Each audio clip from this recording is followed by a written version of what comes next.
Trent must be blue. Yeah, gonna smash your boy. What, 600 pounds? Hulking.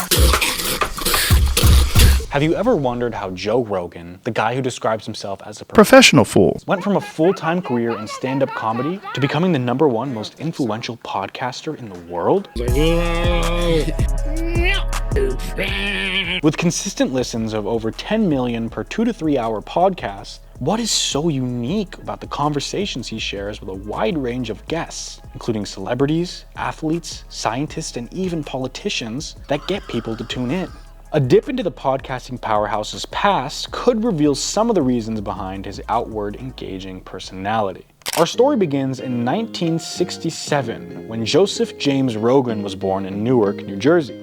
His childhood in Newark wasn't exactly a walk in the park. Divorce was just the beginning of a turbulent home life, and bullies at school saw him as an easy target. I do remember him getting me in a headlock, throwing me on the ground, and then leaning like he was gonna punch me in the face. Joe sought to find his inner strength and rewrite the story of his life by beginning to practice martial arts at the age of 14. He shortly after began competing when he turned 15, gaining strength and confidence to face further challenges. His early years set the stage for the multifaceted career he would eventually build. Joe Rogan was always a light to be around. He enjoyed making the people who surrounded him laugh, and he had a natural talent for it. At the age of 21, Joe and a few of his friends attended a comedy club after practice, and they all pushed for him to have his chance on stage. The moment he stepped into the spotlight, Joe Rogan's life was forever changed. His delivery was confident, his timing impeccable, and his material resonated with the audience. Oh my god, you're really deep, huh?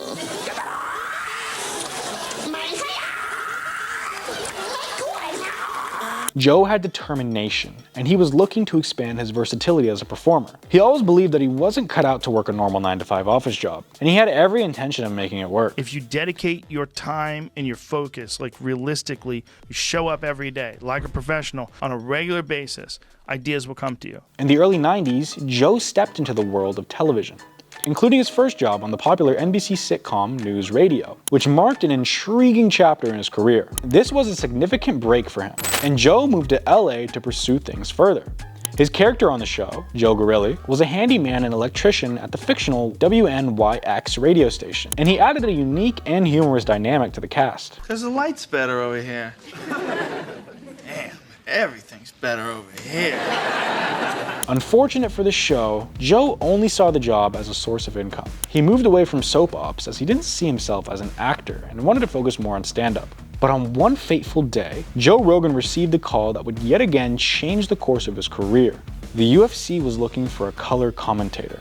Joe's reputation in the world of martial arts and his charismatic personality made him the perfect fit, and he immediately accepted the offer. Joe had the opportunity to interview fighters backstage one-on-one and provide expert analysis and a unique perspective on the fights. However, after roughly 2 years on the job, Joe quit after announcing that he'd rather sit and watch the fights instead, and drink while he's at it.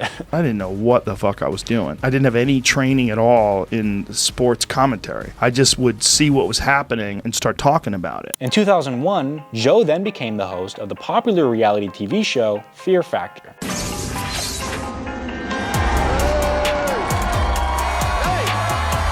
The show, known for its extreme stunts and challenges, provided a new platform for Rogan to showcase his hosting skills and engage with contestants and viewers. He hosted the show for several seasons, further increasing his visibility in the entertainment world.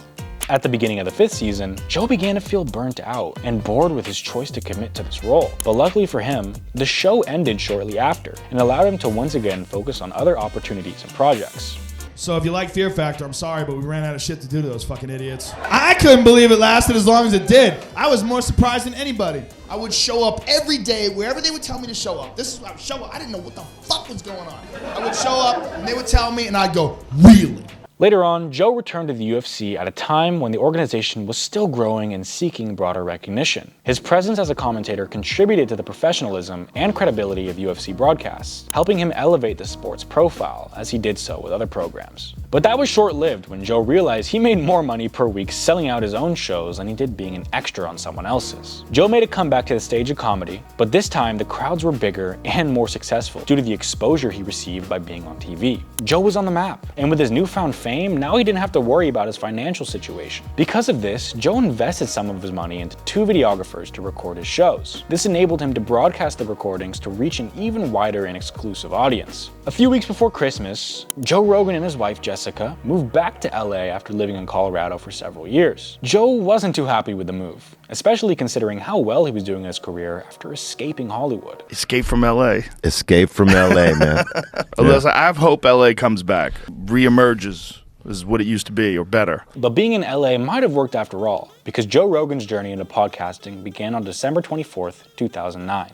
Where he launched the Joe Rogan Experience, now one of the most influential and popular podcasts in the world. He started to stream alongside Brian Redbone on a platform called Ustream to talk about conspiracy theories and other controversial topics. Joe's aim for the channel was to simply talk to people he enjoyed talking to. He was beginning to establish himself. He was known to have quite famous and successful people on the show, which attracted a lot of attention, garnering exposure for both him and his guests. He started gaining popularity around episode 300, after which he created his first YouTube channel, the Joe Rogan Experience, a tribute to the Jimi Hendrix Experience, an influential figure for Joe Rogan, which explains the mugshots in the background of his frame. Since moving his setup from his home in LA to his own private studio in Huntington Hills, Los Angeles, Joe Rogan's career as a podcaster began to take off. Since starting his YouTube channel in 2010, Joe would gain 100,000 subscribers in his first year on the platform. More and more celebrities were asking to be invited onto the show, and with the topics being discussed in each episode, it not only drew viewers in, but kept them around.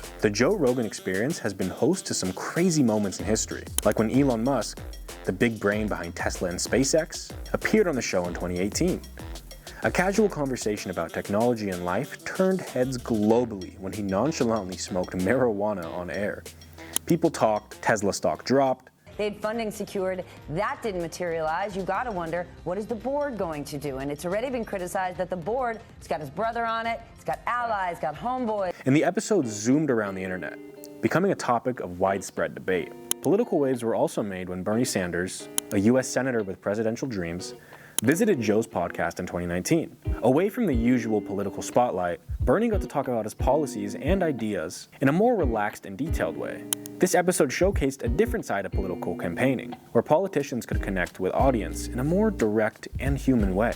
Health topics also take the front seat on the podcast, with experts like Dr. Rhonda Patrick sharing deep dives into wellness, nutrition, and health practices such as the benefits of fasting and micronutrients. Listeners got easy access to complex health topics, which helped influence their wellness journeys. The appearance of Jordan Peterson, a psychologist, set the stage for deep discussion about society, psychology, and philosophy, prompting listeners to ponder and debate various societal issues and personal beliefs. And conspiracy theorist Alex Jones brought a controversial flair to the podcast, sparking a sea of discussions about truth, conspiracy, and the role of free speech in our society. You can't fucking admit they're fucking killing already born kids, so you're telling me it isn't real when they had a fucking vote in the goddamn fucking Senate? That's a conspiracy theory. I am ready to beat your That's a fucking conspiracy. ass. Joe Rogan's podcast has not only served as a hub for impactful conversations, but also as a catalyst that triggers discussion, debates, and sometimes changes in wider society, from our health choices to how we see the world around us. And it's all done while keeping things interesting and relatable. In the matter of a few short years, Joe went from inviting comedians onto his show to movie stars, big-time athletes, and even billionaires. Some of his most famous clips show the humanness of celebrities. His show allows his guests the opportunities for a few hours to just talk. Like all of a sudden I'd be trying to prove that I'm not crazy when I knew I wasn't crazy. Right. It became an excellent way to find out information on your favorite A-list celebrity without having to cycle through drama edits and false media. Everything was just raw and honest, and that's why people love Joe Rogan. Not much has changed since then, other than when Joe Rogan announced the show would move exclusively to Spotify on September 2020 and discontinue on YouTube after December 2020.